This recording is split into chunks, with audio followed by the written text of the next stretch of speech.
Olá, meus nobres amigos inscritos e membros do canal Spook Houses Casas Assombradas. Deixa eu trazer vocês pra... Oi! Pertinho de mim! Tá? Fica mais fácil aqui. Olha, tio Spook, o cabelo tá crescendo, tio Spook! Olha, eu vou deixar... Vou parecer o Aquaman.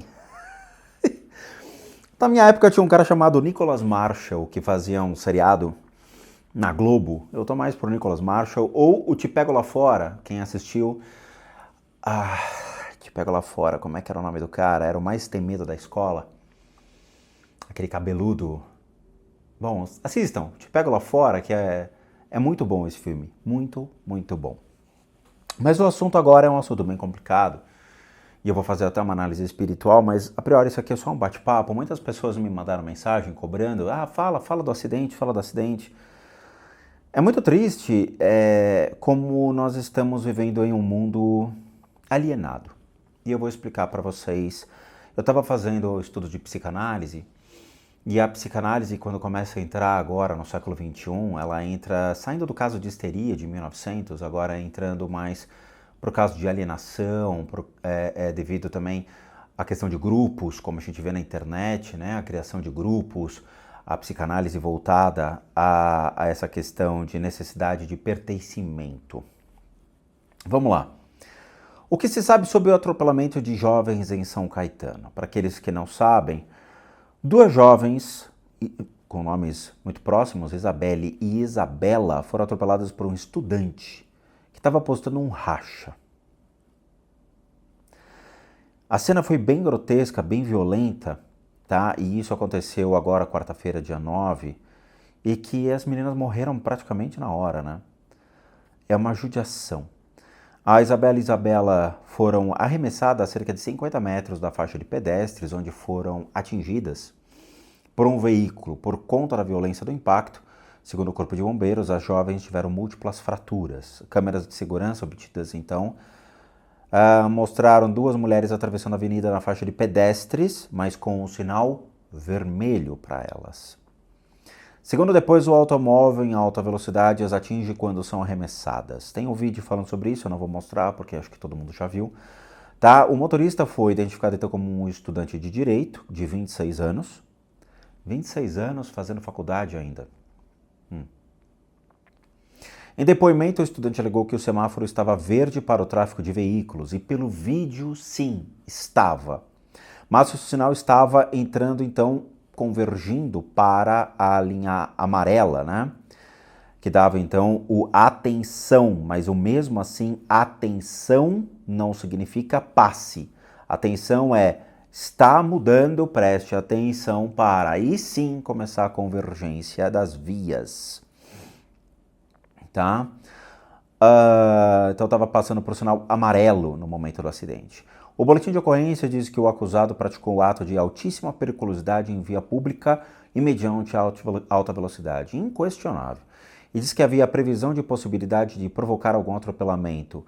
Não somente isso, né? Quer dizer, o carro poderia perder completamente o controle e ele ser arremessado para dentro, derrapando, capotando e causando como um efeito boliche, pegando outros carros que estariam na frente ou até mesmo pessoas que estariam andando na calçada.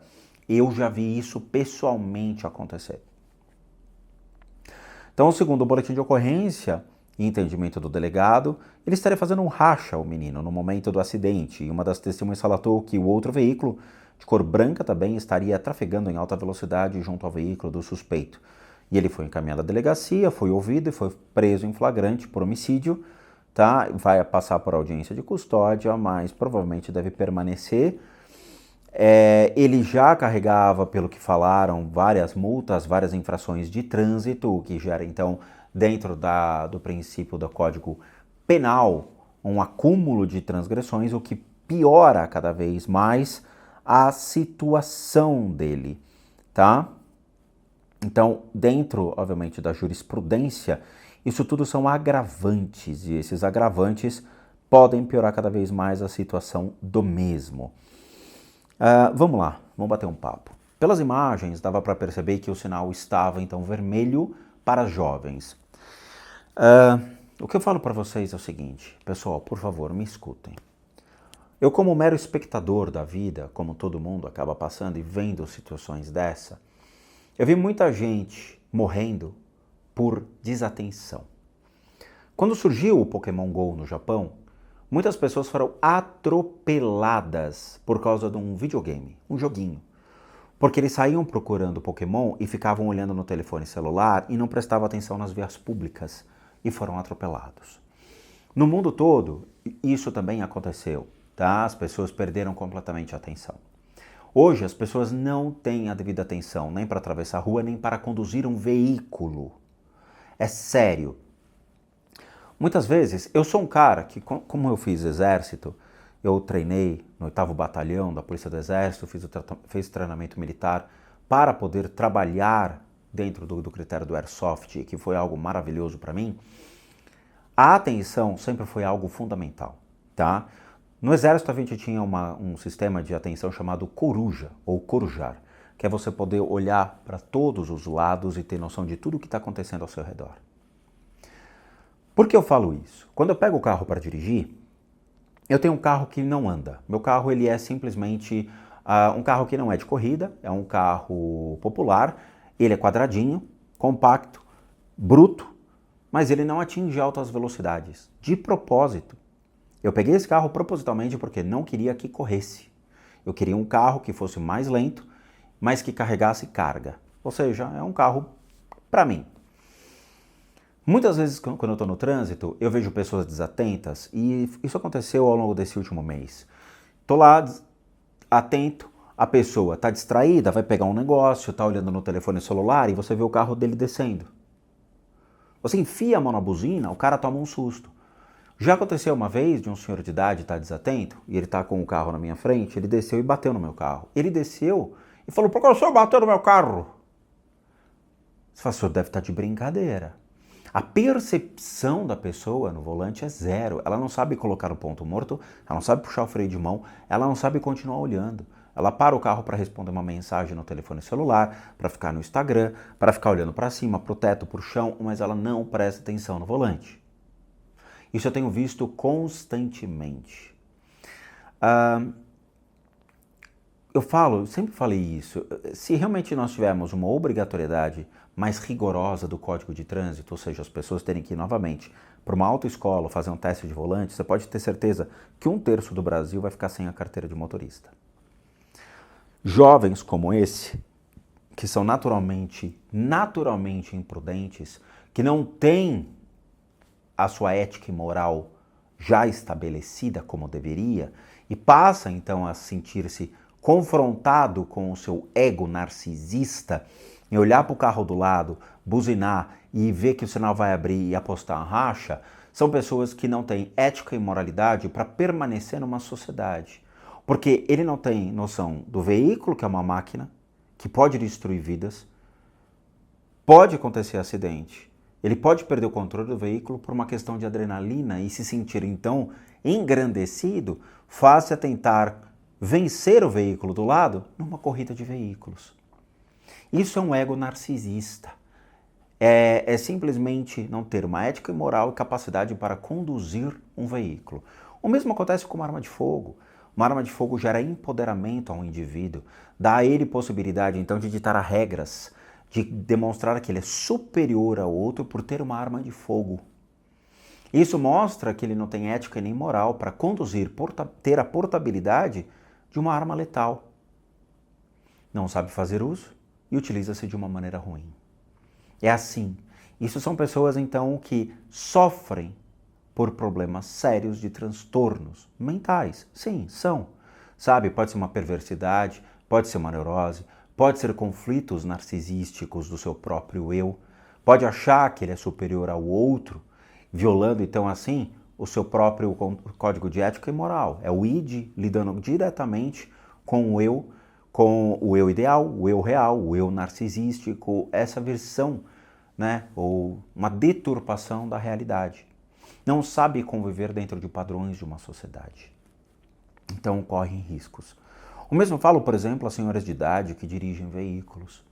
Teve um dia que eu estava não era Alameda Santos, era próximo da Alameda Santos, aqui em São Paulo. Eu estava num hotel fazendo então uma reunião com investidores na empresa que eu trabalhava. Eu saí e uma senhora com um Ômega, aquele carrão mesmo, executivo, ela perdeu o controle e entrou no ponto de ônibus com o carro naquele momento. Naquele exato momento, a senhora tinha acabado de entrar no ponto de ônibus porque perdeu o controle do veículo. E isso também é complicado. Veja, a gente às vezes perde a lucidez. Então nós temos conflitos, como indivíduos como esse, como indivíduos aquele do Porsche que matou, então, aquele rapaz que estava trabalhando, né? E não foi preso, demorou para ser preso, porque ele tinha um Porsche, porque ele fez um somebody love muito forte, junto então aos oficiais que estavam lá, e acabou saindo e, né, quase se pirulitou do Brasil, foi preso, mas você vê que são pessoas que têm problemas, sofrem realmente com problemas de convívio numa sociedade.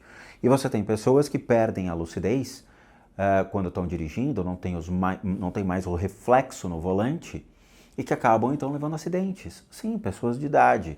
E que deveriam realmente abrir mão da possibilidade de dirigir, vender o automóvel e passar a usar Uber, táxi ou qualquer outro meio de locomoção que seja mais seguro, não somente as outras pessoas, mas para si, para a sua própria condição.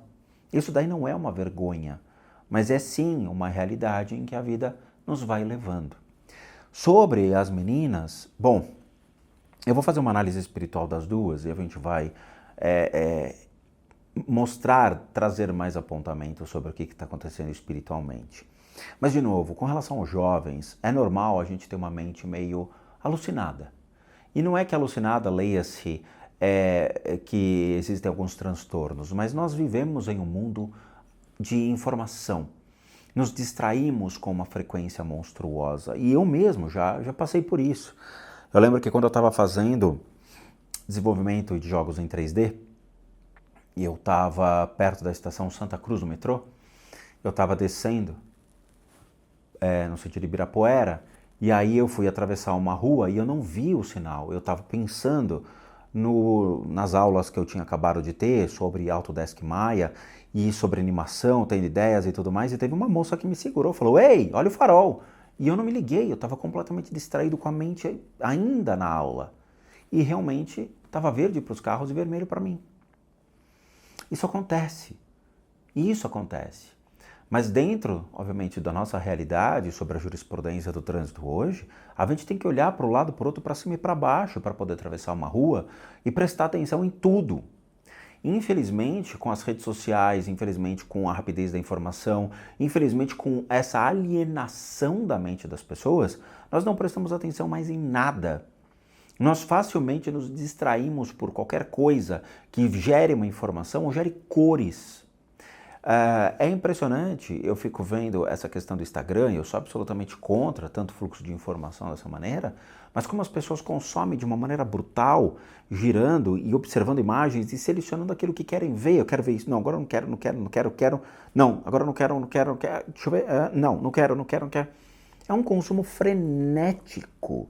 A mente da pessoa, ela está criando uma maneira superficial de absorver as informações e descartar, seja por causa de cores, seja devido à forma como a animação é feita, ou quem é que está publicando claramente. Isso faz com que as pessoas fiquem completamente alienadas e simples sinais da vida passam desapercebidos. Então você vê, essas duas lindas jovens que acabaram falecendo, são dois cenários que a gente tem que olhar. Um cenário é, as meninas estavam atravessando na faixa, perfeito, não atravessem fora da faixa. Se você atravessa fora da faixa, você não tem a garantia da lei sobre você. Se você atravessou fora da faixa e foi atropelado, você é o culpado. A faixa é a sua garantia pela lei dizendo, esta aqui é o lugar onde você passa. Ah, mas eu quero passar no meio da rua. Não importa, a segurança se dá pela faixa. A faixa de pedestre é a sua maneira legal, a sua representação legal, a sua defesa legal eu estava na faixa. Se você não está na faixa, um carro te atropela, você responde por isso. Você foi o culpado. A gente tem a jurisprudência do trânsito que ela é extremamente rigorosa para muitos aspectos, mas as pessoas não cumprem. Dentro da criminologia, eu vou entrar dentro dessa esfera que é muito legal, a gente chama de condutas desviantes ou deviante, que sejam condutas em que as pessoas saibam que é errado, mas existe um comum acordo na sociedade. Igual quando você vê a sinalização, duas faixas amarelas no meio, o que que aquilo significa? Que a rua está pintada, não ignorante, que você não pode fazer nenhuma conversão. A dupla faixa que passa na rua diz que ela tem sentidos opostos e que você não pode fazer uma conversão em cima da faixa, porque ela é garantido que o outro está vindo no lado oposto. Quando você faz isso, você está infringindo a lei. Só que por ser então uma lei, vamos dizer assim, de menor ou muito fraco poder de te multar em muitos aspectos, né? Só se o cara do CT estiver passando, ele estiver muito puto, mas que essa conversão ela é proibida, não pode ser feita. Essa conversão, então, pode levar a riscos, pode levar a acidentes e são o que nós chamamos de condutas deviantes ou desviantes, porque todo mundo sabe que é errado, mas as pessoas fazem. Fazem. Atravessar na faixa está perfeito. Atravessar na faixa com o sinal vermelho para você está errado. Está errado. Você está distraída. Provavelmente, como o carro estava em torno de 120 km por hora, elas acharam que aquela luzinha no canto, lá no fundo, não ia chegar. E daria tempo para as duas atravessarem. O problema é que elas não mensuraram a velocidade daquele veículo e ele estava a 120 por hora. Agora, o que impressiona é que o cara também não viu as meninas, porque ele estava prestando atenção em outra coisa. Quiçá no rapaz que estava dirigindo o carro do lado para ver quem é que estava ganhando. Porque veja, por mais que você esteja a 120 por hora e veja pessoas ali na sua frente atravessando no farol, você breca ou você desvia rapidamente. É um reflexo. Se ele não teve reflexo é porque ele não estava olhando para frente, ele estava olhando para outro lugar. Ele estava olhando para o carro do lado que estava apostando racha com ele. Entende? Então ele apostou na garantia de que o farol verde para ele não teria ninguém, ou um cachorro passando, ou um carro, ou qualquer um cara de bicicleta. Ele também está errado, sem dúvida nenhuma. Mas as meninas também estavam erradas em passar por um sinal vermelho, completamente distraídas. E isso nos remete a uma nova análise da sociedade, onde as pessoas têm que começar a voltar para dentro de si e pensar: poderia ser eu. Claramente, eu não dirijo que nem esse animal. Meu carro não corre. Dificilmente eu chego a 80 por hora no meu veículo. Por quê? Porque nós temos radares na cidade, eu não sou idiota, e porque, obviamente, o meu carro não tem o porquê chegar a 80 por hora. Não tem. Então, assim, condutas como a desse animal são mais raras. Pedestres passando fora da faixa, atravessando em qualquer via, sem olhar e distraídos, é mais comum. É bem mais comum. Então nós temos que refletir sobre a sociedade em que nós estamos nos tornando. Por quê? Porque a distração só vai piorar. Esses elementos de nos distrairmos perante aos fenômenos, perante a nossa mente mais alienada, perante aos nossos problemas, ou seja, você sempre está pensando em alguma coisa. Mas na hora de atravessar a rua, é algo simples, é algo mecânico, que você não vai se preocupar em observar. Tem nenhum carro, eu vou atravessar.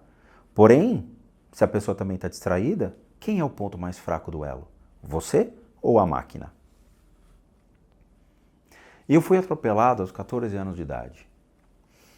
Era uma zona residencial, o que então cabe ao motorista muito mais atenção. É uma rua com casas à direita e à esquerda. A rua não tem, obviamente, sinalização ou faixas, então é uma rua de comum acordo. Você vai trafegar por um ambiente residencial. Eu saí da minha casa, fui até a frente da casa do meu vizinho. O nome dele era Átila. A gente estava brincando, pegamos os brinquedos e tudo mais. Quando eu fui voltar para casa, um Passat verde, na época aquele de aço galvanizado, antigo mesmo, de 1990, sei lá, me pegou. Fui atropelado. Eu bati no capô do carro e fui arremessado. Quando eu fui arremessado, eu rolei uma casa de diferença e acordei na casa do lado. Estava na rua ainda.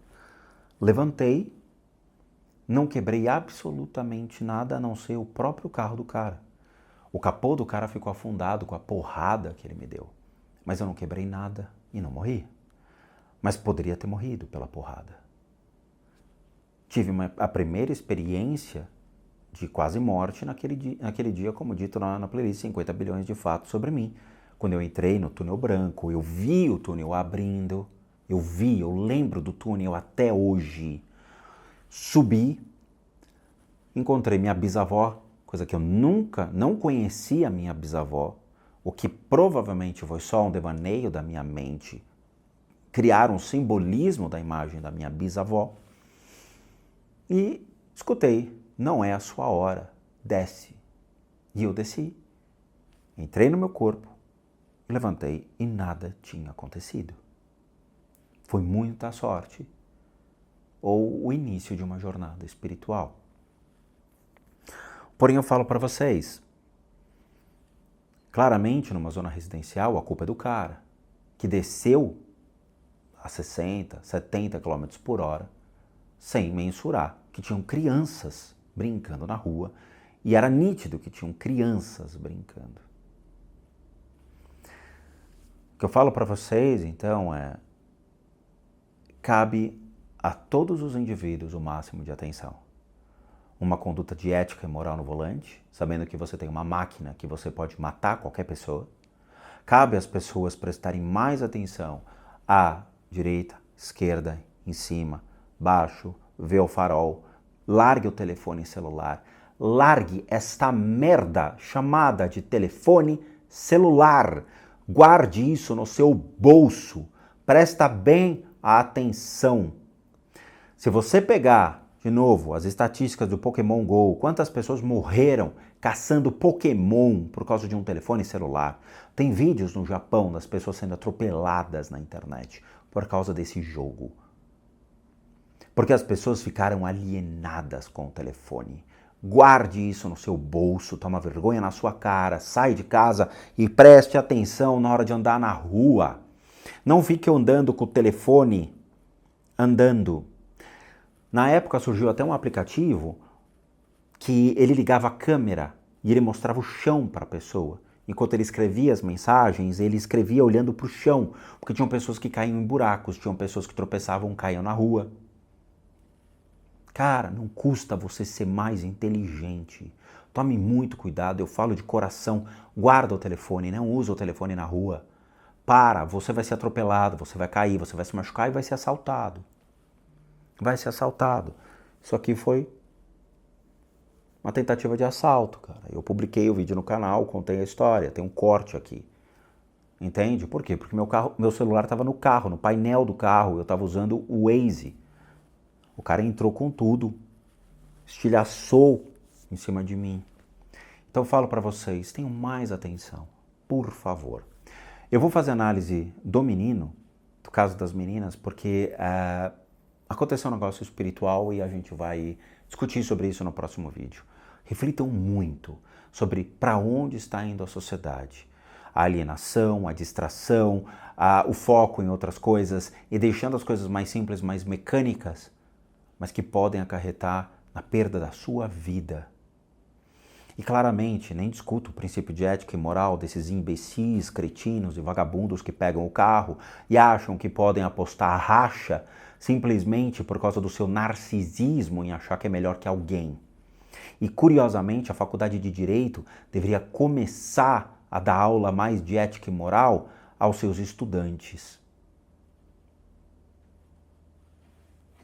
Porque não é o primeiro caso que envolve um suposto advogado ou aquele que estaria se formando em direito. Então é isso, eu agradeço de coração, a gente vai para a análise espiritual e aí vocês vão entender umas coisas bem legais sobre o que está acontecendo, tá bom? Então é isso, recadinhos finais, todo mundo que sabe que eu, Rodrigo, sou um terapeuta, um psicoterapeuta alternativo, sou licenciado nacional e internacionalmente por institutos que me habilitam, me capacitam para que, por meio de técnicas complementares, a gente possa complementar a medicina e não substituir. Complementamos junto aos tratamentos das enfermidades física, emocional, mental, bem como as limpezas de casa e as análises de casas. E para aqueles que querem passar por isso, devem encaminhar um e-mail para limpesadecasas@gmail.com e lá vocês vão obter todas as devidas informações, bem como os respectivos valores. Para aqueles que querem ajudar o canal, nós temos 3 formas de donation, PayPal, seja membro, valeu. Os 3 encontram aqui abaixo, basta você clicar em qualquer uma dessas abinhas, vai ser levado uma pagininha que você pode doar o valor que você quiser ou puder. E por último, nosso site, casasassombradas.com.br, com muita coisa legal para vocês. Vejo vocês nos próximos vídeos e bons sustos a todos nós.